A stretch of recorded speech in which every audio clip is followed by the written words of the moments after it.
Ana Carrasco fokus adaptasi ulang di Moto3. Peraih gelar World Supersport 300, Ana Carrasco, mengungkapkan target pada debut keduanya di Moto3 musim ini. Carrasco kembali ke ajang balap Grand Prix setelah 5 tahun meniti karir di WSSP 300 dan berhasil meraih titel pada 2018.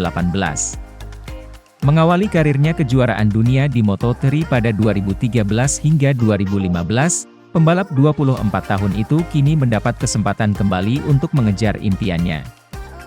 Bergabung dengan tim Bowie SKX dengan menggeber motor KTM RC 250 GP, Carrasco akan menjadi satu-satunya wanita yang turun di Moto3. Meski sebelumnya sudah berpengalaman di Moto3, tapi Carrasco menegaskan dirinya ingin beradaptasi ulang, karena ada banyak hal yang berubah setelah bertahun-tahun tak berada di kejuaraan tersebut. Saya senang. Memang benar saat ini saya sangat jauh dari yang pertama dan dari yang terdepan, tetapi saya pikir itu adalah tes yang positif, kata Carrasco kepada motorsport.com. Sudah 5 atau 6 tahun sejak terakhir kali saya mengendarai motor Moto3 dan saya datang dari motor yang sama sekali berbeda. Saya membutuhkan waktu dalam proses adaptasi. Tapi, sensasinya bagus dan saya merasa sangat nyaman bersama tim. Saya berharap untuk berada di tempat yang bagus sebelum balapan pertama. Selama bertahun-tahun berada di WSSP 300, Ana Carrasco mengatakan motor Moto3 lebih nyaman dikendarai, meski karakternya sedikit lebih agresif. Pembalap asal Spanyol itu berharap dapat menemukan cara yang tepat untuk mengendalikan motor agar dapat melaju cepat. Sebenarnya secara fisik itu mudah. Saya datang dari kompetisi dengan motor seberat 150 kg, sedangkan motor Moto3 hanya berbobot 84 kg. Dalam pengertian itu mudah, tetapi perbedaan terbesar adalah sensasinya, ujarnya. Motor jalan raya jauh lebih jinak, lebih halus. Sementara Moto3 lebih mengerikan dan kaku.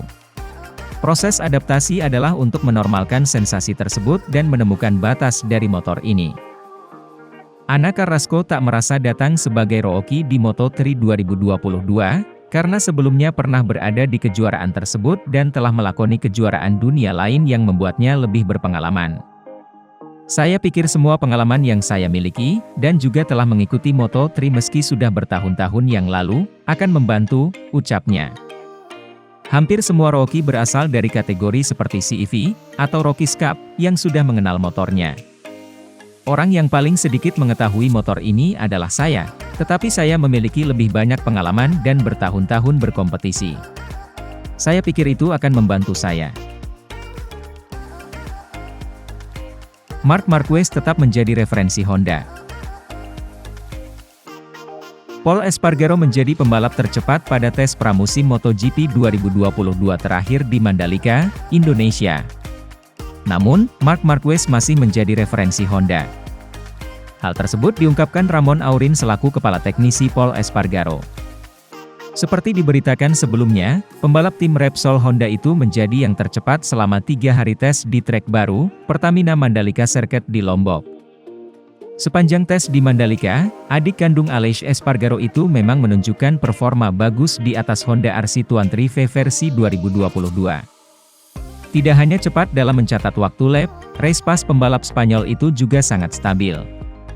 Karenanya, tidak heran bila Espargaro sangat percaya diri menghadapi balapan pertama MotoGP 2022, GP Qatar, pada 4 hingga 6 Maret mendatang. Aurin pun bahkan menyemangati Espargaro dengan menyebut jika mampu bertahan seperti itu bakal berpeluang bersaing gelar. Saya kira target setiap pembalap di MotoGP pasti memenangi gelar. Meskipun begitu, sangat penting untuk mengetahui di mana posisi Anda berada.